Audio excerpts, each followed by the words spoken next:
most especially Ikeja. Father, we scatter the scandal. It is written in the book of Isaiah that they will surely gather, but they shall be scattered. Lift up your voice and pray in the name of Jesus. Every church that the devil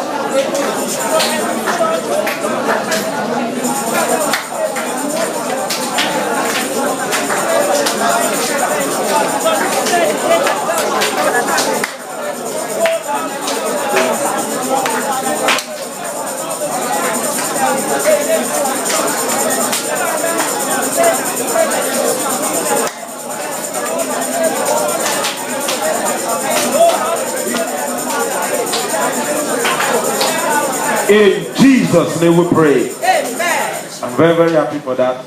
Let's add this one before the man of God comes. Just told me, said, God should just show faith and bless the church and go back to his own church. Clap for Jesus. But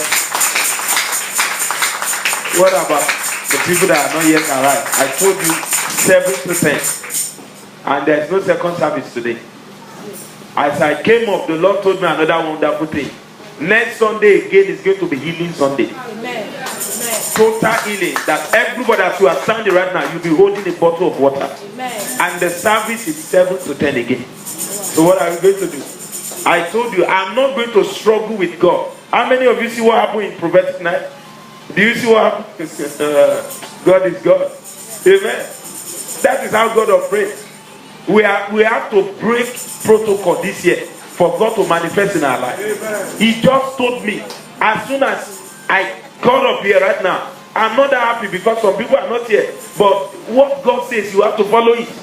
God said, next Sunday I want you to bless them, because the blessing that I'm releasing on you this morning, every one of you, please, are you with me? Yes. Oh, okay, don't worry, I'm going to pray. But are you with me? Yes. Every blessing you are taking from today, mark my word, none of you will be rushed to hospital. Your financial breakthrough, you will not spend it in coping. No affliction, no sickness, we take it away from you.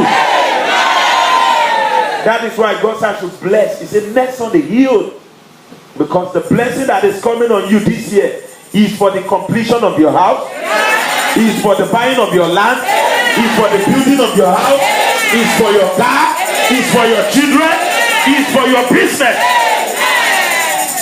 Not for disease, not for anything. It's for your breakthrough. So that is why, please tell them, if you know them, if you are here, so tell them next Sunday again is 7 to 10. Anointing for healing. Hallelujah. Let's join this one for Lagos State.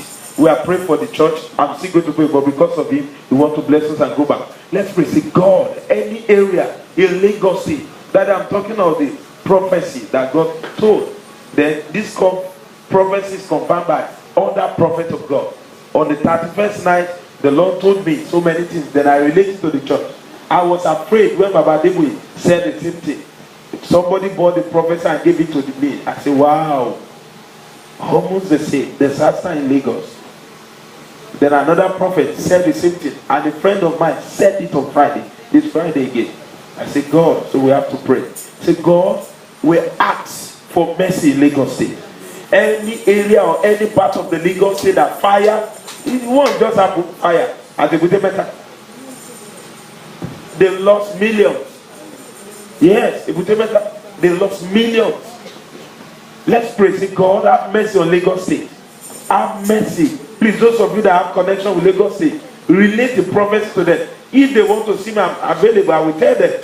But I can't mention it for security purpose. I can't mention it. Let's pray. Say, God, every area that flood and fire will affect, God, have mercy.